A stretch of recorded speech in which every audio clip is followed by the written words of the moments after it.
Hello friends, welcome to GK study. तो आज मैं यहाँ आपसे पूछने वाला हूँ टॉप 10 हिमाचल जीके के क्वेश्चन। तो अगर आपने एचपी जीके पढ़ी है तो आपको इन क्वेश्चंस के आंसर जरूर पता होने चाहिए, और नहीं भी पता होंगे तो आज पता लग जाएंगे। एक तरह से आप मॉक टेस्ट के रूप में इसे ले सकते हैं। ओनली 10 क्वेश्चन ऐड किए हैं, ज्यादा क्वेश्चन आपके पास नहीं होंगे। ठीक है। तो इस तरह से आपके कम टाइम में जो है 10 क्वेश्चन कवर हो जाएंगे। अगर आपने पढ़े हैं तो भी अच्छी बात है, नहीं पढ़े हैं तो भी अच्छी बात है। पढ़े होंगे तो रिवाइज हो जाएंगे, नहीं पढ़े हैं तो आपको पता लग जाएगा। ठीक है, तो चलिए शुरू करते हैं। सबसे पहले यहाँ पर क्वेश्चन है, हिमाचल प्रदेश सहकारी सभाएं अधिनियम किस वर्ष पारित किया गया था। तो यहाँ पर जो भी मैं क्वेश्चन डिस्कस करूंगा, ये फर्स्ट क्वेश्चन है। कोई भी डिटेल में हम क्वेश्चन यहाँ पर डिस्कस नहीं करेंगे, जस्ट आपसे मैं 10 क्वेश्चन पूछ रहा हूँ जिसका आपको आंसर देना है। ठीक है, तो यहाँ पर आपके पास 4 ऑप्शन दिए गए हैं, सभी वीडियोज में वो बोलता हूँ, साथ साथ आपको आंसर देना है। तो इसका जो सही आंसर है वो है थर्ड, 1968, 1968 में जो सहकारी सभाएं अधिनियम है हिमाचल प्रदेश में, वो 1968 में जो है पारित किया गया था। ठीक है, नेक्स्ट क्वेश्चन की तरफ बढ़ते हैं।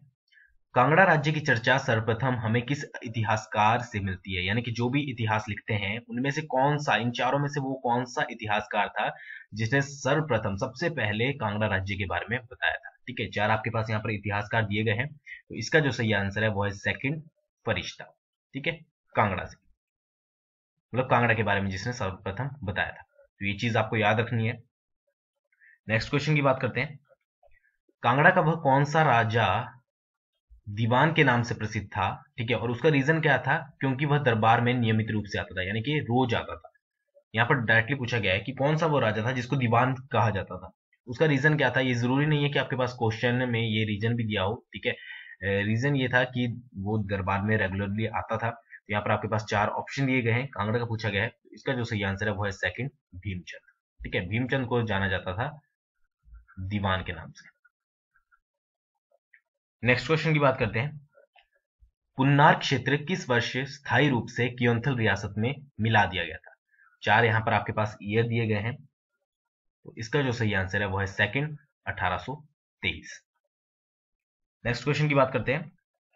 देशू हिल की लड़ाई सिरमौर के राजा विधिचंद प्रकाश तथा राजा रूपचंद के बीच हुई थी। ठीक है, अब यहां पर पूछा गया है कि रूपचंद कहां का राजा था। सबसे पहले आपको याद रखना है कि देशू हिल की जो लड़ाई हुई थी, एक तो आपको बता दिया कि सिरमौर का राजा जो था वो था विधिचंद प्रकाश, दूसरा राजा जो था वो था रूपचंद। अब यहाँ पर आपसे पूछा गया कि रूपचंद जो था वो कहाँ का राजा था। यहाँ पर आपके पास 4 रियासतें दी गई हैं। तो इसका जो सही आंसर है वो है थर्ड, क्योंथल। ठीक है, तो यहाँ से 2 एक क्वेश्चन निकल जाते हैं कि एक तो देशू हिल की लड़ाई किन किन के बीच में हुई थी।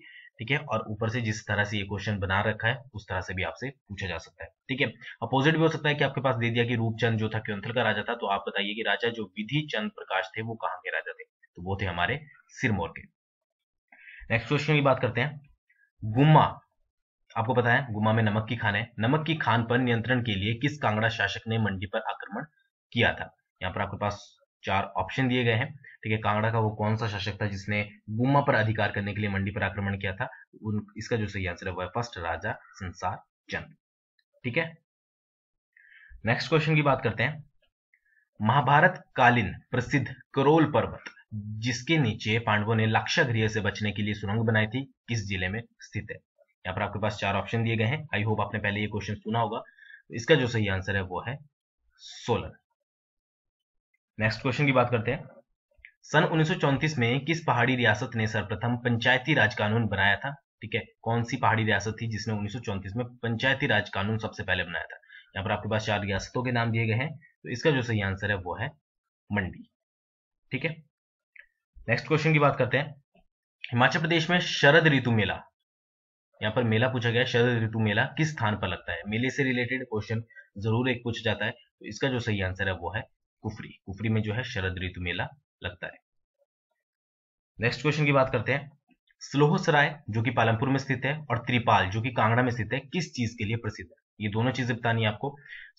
स्लोहसराय भी और त्रिपाल सेम चीज के लिए प्रसिद्ध है। अब आपका इनमें से एक भी पूछा जा सकता है। तो इसका जो सही आंसर है वो है 3, सांपों के कांटे के इलाज के लिए।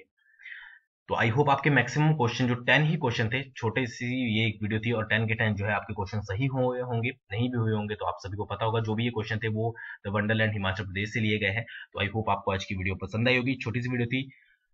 वीडियो पसंद आई हो तो लाइक कीजिएगा, शेयर कीजिएगा, और मेरे चैनल को पहली बार देख रहे हो तो सब्सक्राइब कीजिएगा। Thanks for watching. बहुत जल्दी मिलेंगे नेक्स्ट वीडियो के साथ।